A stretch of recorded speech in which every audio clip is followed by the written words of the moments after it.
everyone, welcome to FQ-wentuhan. This is Roberto Fausto, your FQ mom. It is the 54th anniversary of PDIC, Philippine Deposit Insurance Corporation. And in the light of all the things that are happening, hacking of our two largest banks, a lot of the depositors are a little bit concerned. They got scared about the safety of their hard-earned money that they entrusted to their banks. And today, we are very fortunate because we have none other than the President of PDIC, Mr. Roberto Bobby Tan. Hi, Bobby! Hi, Rose. Welcome to FQ-wentuhan. Bumati ka sa ating mga viewers. Good morning to all our viewers. We are here to give you a explanation of what we do and how we protect the depositors of our country, and also on how we maintain banking stability in the economy. Yes. So siguro umpisahan kagad natin dun sa, yun yung kinatatakutan ngayon eh. There are a lot of Senate hearings going on right now tungkol dun sa nangyari ng glitches. Ano. And let's talk about siguro the function of PDIC in terms of protecting the depositor. So Bob, tell us how much is insured when it comes to something happening to a bank? We have an insurance for depositors of up to 500,000 per bank, per account per bank. Now, this has been doubled from 250 in a few years back, 2009, and before that it was even less than that. It was 100,000. So we are keeping pace with the average savings level of our countrymen, particularly the mainstream savers who are middle income and poor income depositors of the banking system. Yeah, let's clarify the 500,000 insurance coverage. When I have more than one account with a certain bank, will this be added together, or is it a per account computation? How will it's going to be aggregated. So if you have more than one account with your bank, it's going to be just 500,000 that will be covered. How about for joint accounts? For joint accounts, if it's the same name, and it's there are two accounts of the same name in the bank, it's going to be aggregated also. Okay, so you will add, if it's an or account of spouses, one half of that will now be added to the aggregate, so that it can only reach up to 500,000. That's right. Okay. So don't worry if your deposits are not more than 500,000, you are assured of getting your money back. Yeah. And usually, how long does this take? When something you declare the bank as, how is the process now? Well, once the bank is closed, we move to close the bank, and then we with the cooperative bank employees review the deposit documents to make sure that the ones that we will be paying are the right depositors and the right amount that they have deposited. If it's less than 500,000, if it's more than 500,000, we pay them 500,000. Yes. Now, that is in fact one of our performance targets this year, where bank accounts that are 100,000 and less, there's an automatic what we call payment by mail. No? So the check is inside. Yes, the check is inside already, so that's in cooperation with the Philippine Postal Office. For those above 100,000, there is a process where we announce it, and we tell them the procedures in the locality where they are situated. So we call that field office claims. But at the same time, there's no bar from others who are outside the locality to claim it from our assistance center here. You call that the assistance center? PAC, we call it. Okay. So we try to complete the payment depending on the number of accounts of the bank, because sometimes the bank will have 100 or 500 to 1,000 accounts. Sometimes it will have tens of thousands of accounts. So it depends on the size of the bank that we're closing. We try to pay them within 2 weeks. Within 2 weeks. Yes. But if these are really very a relatively large bank, where there's so many accounts, we have to put in more people and try to pay them within a little over 2 weeks. Yeah, I forgot to ask, in the aggregation to sum up 500,000, that also includes the dollar and other currency denominated. That's right. Yeah. So even if it's an FCDU, it is a covered. It forms part. As long as it's the same deposit. Yes, the same depositor, the person is the same, so you aggregate so that it's all 500,000. That's the limit. Okay, the second function of PDIC is the examination and resolution of banks. So I was wondering if you also have any preemptive powers over the banks before the fiasco happens. I understand that it's a complementary supervision that you have with the Bangko Sentral. Yes, we are now streamlining our examination function with the Bangko Sentral, so that there's no disruption on the part of the bank because of separate examinations. Yes. So we are now coming up with a team approach where when the Bangko Sentral comes in, because they are mandated to make an examination, we also do that with them as one team, so that it's seamless in terms of people examining the bank. It avoids disruptions in operations, but at the same time it also provides efficiency, and the sharing of the team members, including ourselves and the Bangko Sentral, makes information and the data transfer between the two agencies more efficient and more coordinated. So there are annual evaluations of banks that would more or less give you like a sign of this bank is medyo tagilid, or? Well, there are banks that are for examination on the basis of their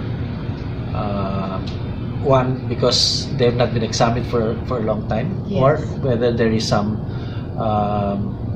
irregularity or not. Stresses on the bank. But this is now very much coordinated also with the Bangko Sentral, so that we do not come up with sporadic separate examinations. Better to do something ahead of time. I mean, if we see the problem before it blows up, then we could say that is the function of our financial stability mandate, that we make sure, given that we have to protect the interest of the depositors, we make sure that the banks are performing their functions in a prudent way, in a way that follows good governance based on criteria and regulations that both the Bangko Sentral and the PDIC imposes on the banks that are insured by the PDIC.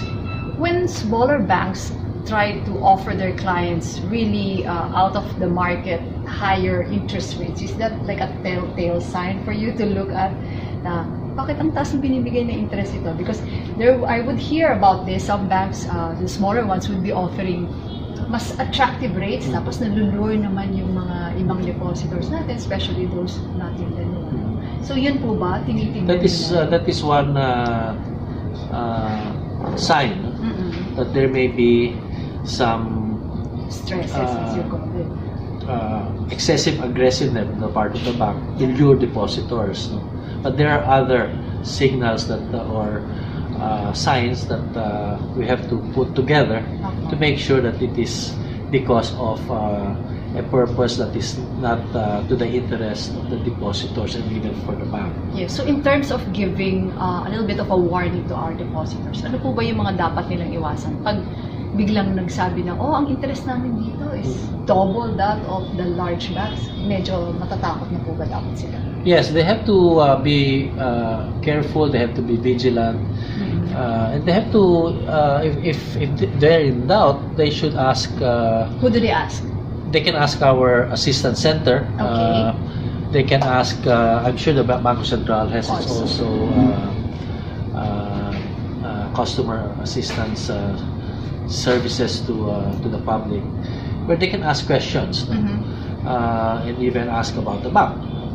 Now, this is part and parcel of the factors that we look at to determine whether the bank is exercising unsound and unsafe practice. We call it UNU. And therefore, I would urge depositors to be careful on being lured to what is supposed to be too good to be true. Yes, no? If it's too good to be true, run away. You can ask questions, be diligent, and even inquire from authorities about such practices. Sir, the third function of PDIC is you close banks closed by the MB, Monetary Board, can no longer be opened. It says there that how about the owners of the liquidated banks? Can they have another chance at owning and probably deceiving again?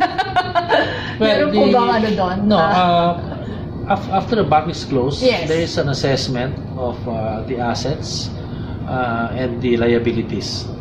Now, if the assets are enough to cover the depositors, the creditors, as well as other main liabilities of the bank, mainly wages and accrued wages and taxes, and there's still some value left Yes, on pwede the bank, ibenta. the shareholders can get part or full of it depending on Yes.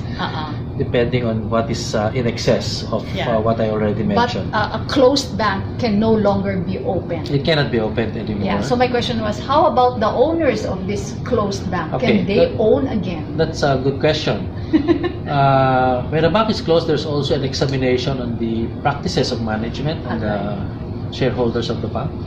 If it was found that they have done unsound and unsafe practices, this will be factors for disqualifying them from owning future banking institution or establishing other banking. financial Because the Bangko Sentral will have to issue a license and we'll have to inquire what is the ownership of this bank, what is the management. But it is not structure an of this automatic. You cannot own anymore. Hindi po ganun. Kasi Not necessarily, you will have to check kung ano yes, yung... they're not immediately disqualified. It depends on the practices that they performed before and whether this is seen to be the cause, no?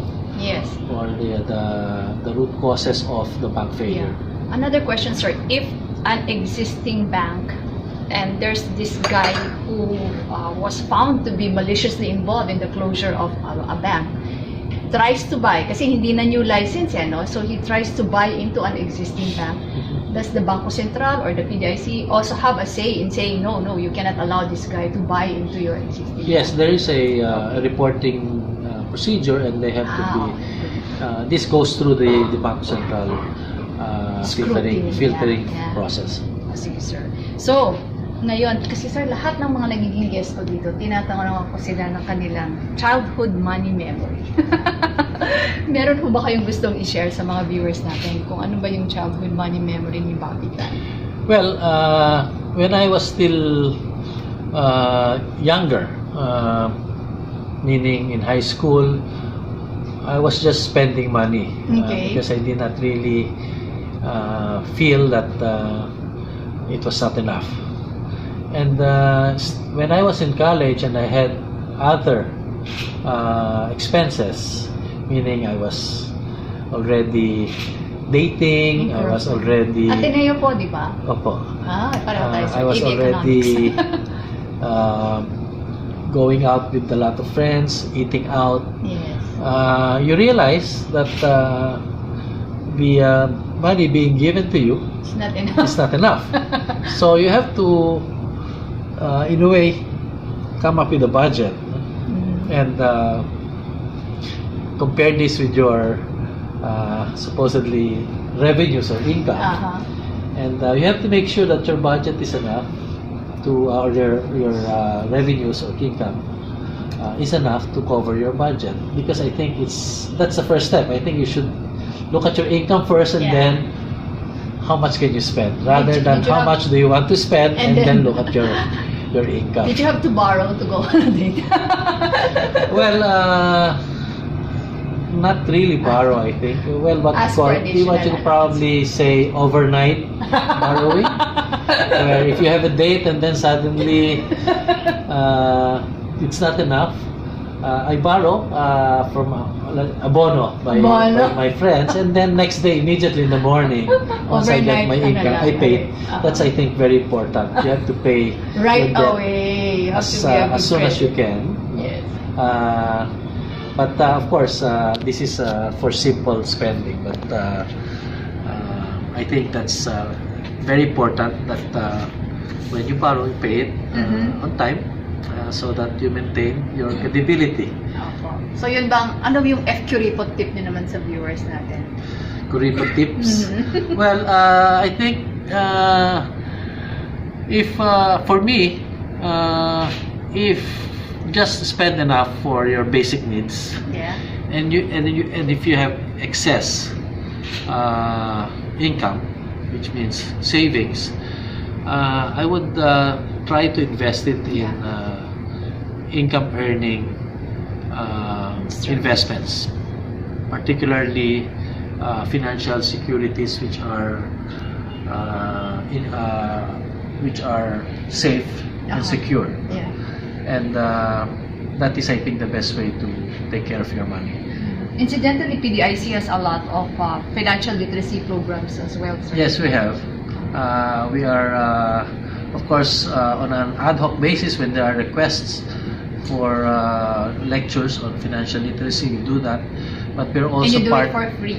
So You do it for free, yeah. So schools can approach you. Oh yeah, Paano ba definitely. to? In fact, June Villareta, our corporate affairs guy, just came from Legazpi to teach religious